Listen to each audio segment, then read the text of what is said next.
እኛ ሰው ምርጫ የለኝ ሙስሊም ክርስቲያን በየልመርጥ አገራችንም የለም እንዲያል የዘንያ ሙስሊሙም ክርስቲያኑም እኩል ነው፣ ዲሃውም ሀብታሙም እኩል ነው፣ ባለስልጣኑም ሌላውም እኩል ነው። የዘንያ እንዲህ ያለ ነውና እንዲህ ያለ ላርግለት ለብቻ ክብሩት ለሰጡ የሚል ሐሳብ የለኝ። ምን የዘንያ እንዲህ ያለልኝ ስለዚህ ለሁሉም ምን ያላሳለው አዝናለሁ።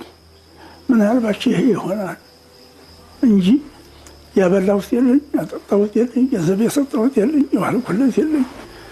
ሁለተኛ ደግሞ የስናገርም ደግሞ ይሄ ነገር ተቀባይነት ያገኝ ይሄን ነገር ሰው ይወደደው እያልናገርም ትክክለኛው ነገር ለህዝብ የሚጠቅመው ለሀገር የሚጠቅመው ለመንግስት የሚጠቅመው ይሄ ነው ብዬ ነው የምናገረው። እንፈቃቀር፣ እንቀራረብ፣ እንዋደድ፣ እንረዳዳ። የበታችሁ የበራውን ያክብር፣ የበራው ለበታችሁ ይዘን